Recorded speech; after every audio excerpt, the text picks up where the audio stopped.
Atlanta News First Plus starts now with First Alert Weather. First Alert Meteorologist JD Dishroon here, and we're going to update you on the heat that's coming in, but plus increased rain chances that may cut the heat off a little bit quicker than we had anticipated, although still First Alert weather days. Monday and Tuesday for the heat. Wednesday was for the heat. Now it looks like it may be more for widespread showers and storms that are going to return to the area.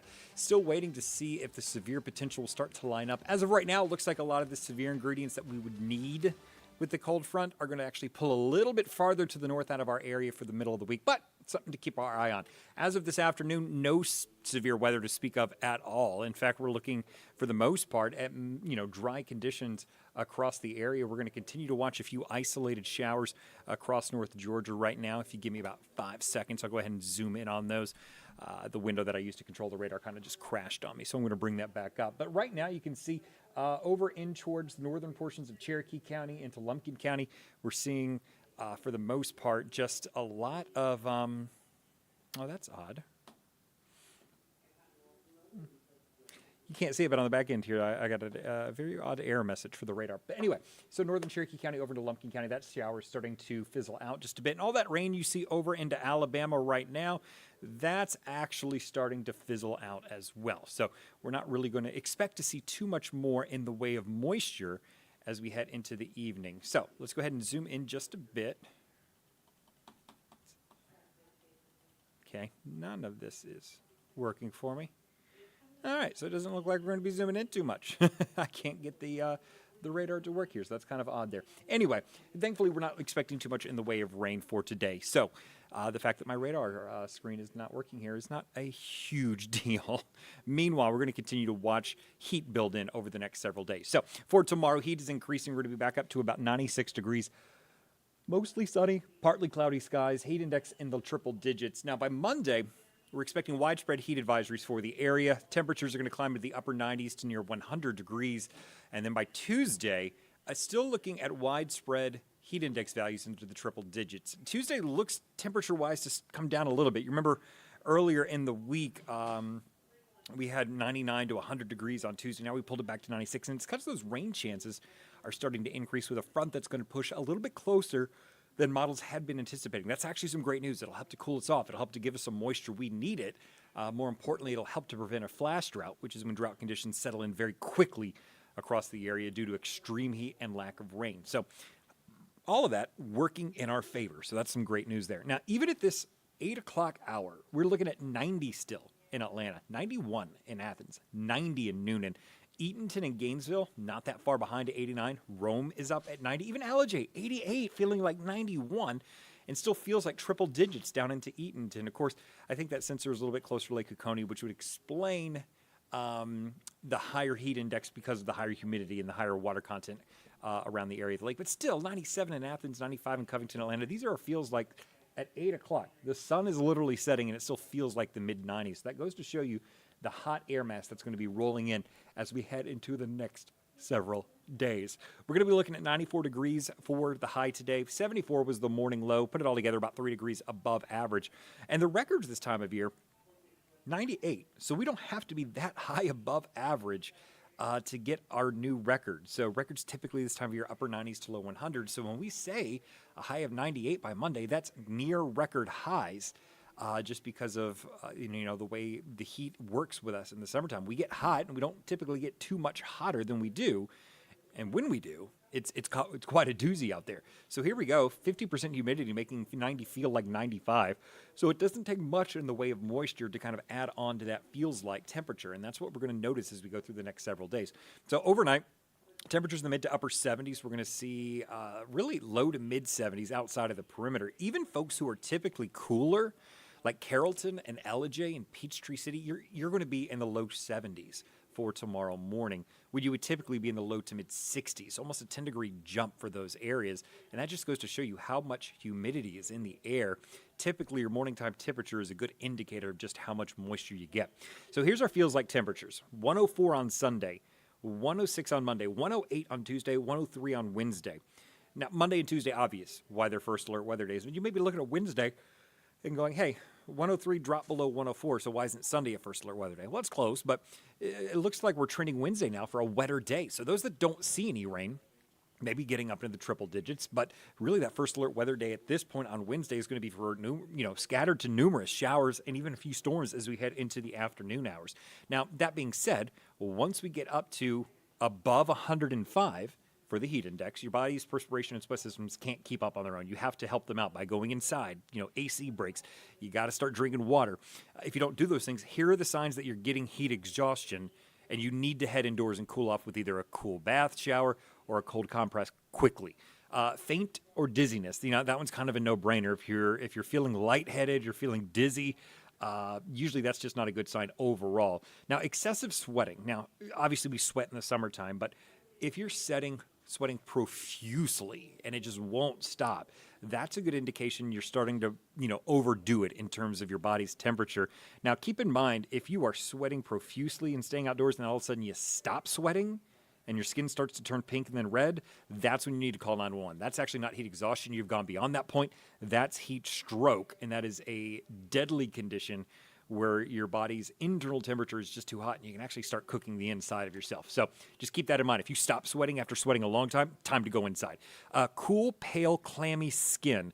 Again, that's, one of the common factors here. So are rapid, weak pulse. It tends to come along with being a little lightheaded and dizzy there. And then muscle cramps. A lot of people don't realize that one because you're not able to get the electrolytes down into the muscles that you need in order to keep moving without, pain. So all of that put together, and obviously I actually had this a little bit too more this morning because I was pushing myself too far. Nausea is a good indicator that you need to take some rest as well. So, even meteorologists like myself need to pay attention to these things because the heat just kind of will creep up on you if you're not paying too much attention there. So just keep all that in mind. If you start to feel any of these, just head indoors, lots of water, cool compress, all that fun stuff. Now, here's our heat advisory. And actually, you know what? I'm going to do some digging on this one because this has changed since the last time I looked at it, and I want to make sure I'm giving you the right information. It was only Athens, Elder, Madison, Eatonton, back towards Monticello, but it looks like we have extended this now back towards the west. So I want to make sure that when they issued it, it's, this graphic says Sunday, so I want to make sure it is for Sunday. It is, in fact, Sunday. So you're going to be here with me while I change this up a little bit because now we have new areas. So it's not just Athens and Eatonton areas now. It's most of the eastern and southern portions of our viewing area. So let me go ahead and zoom that out. Try and find the best camera angle here. There we go.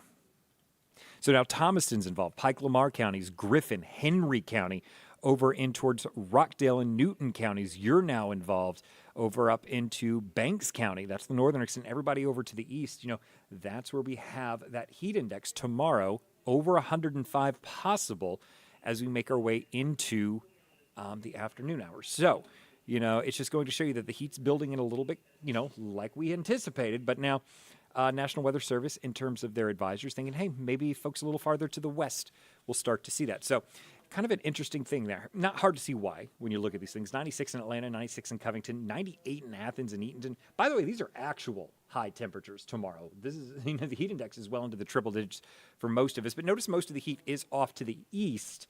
And as we go in towards Monday, National Weather Service has already issued an extreme heat watch. So this is when the heat index is expected to get above 110. It does not happen in our area very often. In fact, the last time that we saw something like this issued for our area was August of 2023, so we're coming up on 2 years on that. So I wouldn't say it's rare for us, but it is uncommon. It's not something that we see every year. At the same time, though, we do see it every few years. So just kind of keep that in mind. And Monday, we expect widespread heat advisories for the entire area. And you may ask, well, why haven't they issued those yet? Heat advisories typically issued a day in advance. So that's why we're, the one I showed you was for tomorrow, for Sunday. So when we start doing these streams tomorrow, then they'll be out for Monday. Whereas the extreme heat, because it is so dangerous, they will put those out about 36 to 48 hours in advance just to kind of give folks a heads up. So by the time we get to Monday, though, I am expecting, in addition to that extreme heat watch, I am expecting to see heat advisories for the vast majority of our viewing area. And it really looks like Monday is turning out to be the hotter of the days. Earlier in the forecast period, we thought Tuesday may have been, the hottest day, but now that the moisture's starting to increase, really kind of things sped up a little bit. So Monday looks to be the hottest of the days in terms of heat and humidity. Tuesday, a little bit cooler. Increased clouds, still humid though, and still dangerously hot, heat index above 105. But those chances of rain really starting to peak up. Now, notice by Wednesday, again, I want to emphasize that first alert weather day, mainly for the rain chances that are going to be moving back into our area. And you can see we peak up there at about 50%. I wouldn't be surprised tomorrow if Isaac comes in here and bumps that up to 60%. We don't tend to bump things up very rapidly. We kind of start to gradually do it only to see if the models are going to continue that way, if they're going to start to back off a little bit. But if the models keep trending in the way they are, I think Tuesday starts to see some rain. Wednesday looks to be pretty wet. And even Thursday might see a little bit extra moisture up in here. So here's the overall forecast for you. Sunday, Monday, Tuesday, hot. First alert weather days, Monday, Tuesday, and Wednesday. Wednesday for showers and storms. And then more of a summertime weather pattern. Thursday through Saturday, scattered pop-ups. Temperatures about average for this time of year, and heat index values below the triple digits. So for tomorrow, you'll notice by 9 a.m. we're already in the 80s. Most of us in the 90s by noon, and staying in the mid-90s as we head throughout the day with the heat index approaching 105 degrees. Now, as we go into Tuesday, I should say Monday, take a look at this. Athens and Eatonton, I wouldn't be surprised if you actually top out in the triple digits for your temperature with that heat index looking maybe 110-ish. The rest of us mid-90s out there. Tuesday, another hot one. Wednesday is when the chance of rain starts to move in. So this is the European model. Once we get out to day 4, the American model just has not been doing good at all since about February. So, we look at it, we try and see, maybe what's it picking up on. European, though, has been by far the more reliable of the two. So that's why we tend to use that in the extended period. Not to mean that it's absolutely perfect. It's not. But right now, of the reliable models, the Europeans starting to pick up some increased moisture. You'll notice that starting to move in, maybe a light shower in the morning, but the bulk of the moisture in the afternoon for North Georgia, in the evening.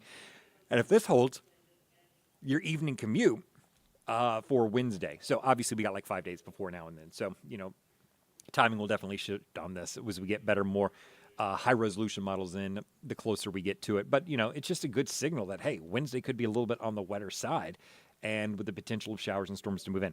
By Thursday, again, 30% chance of a pop-up shower and storm. Friday and Saturday, we're going to be looking at low 90s with a 40% chance of storms as well. So overall, once we get past Wednesday, it looks like we're going to be dealing with more of a summertime weather pattern that we would typically see this time of year. Talking like low 90s, feeling like the mid to upper 90s, and a pop-up shower and storm. Even our morning lows start to get back down towards average instead of those extremely muggy mornings that we're going to see through Wednesday there. So all of that is good news as we head throughout the back half of next week. But overall, forecast is looking hot. That's really the key word for us as we make our way through the next 72 hours. Keep yourself safe. We went over the heat exhaustion earlier. One of the other things that I haven't mentioned yet is if you do not have air conditioning, if you're able to, and I know not everybody is, but if you're able to, find a cooling center. The temperatures overnight are just going to be too warm if you don't have AC for your home to recover and in turn allow your body to recover before going into the next day. So I know it's an inconvenience. If you can, find another spot. If you can't, and especially if you know someone who can't, check on your loved ones, especially those who are elderly or living by themselves, just to make sure everything's okay. Never hurts to kind of just give them a phone call, knock on the door, just to make sure everyone's doing all right. Because again, this is dangerous heat, and we just want to make sure everybody gets through it.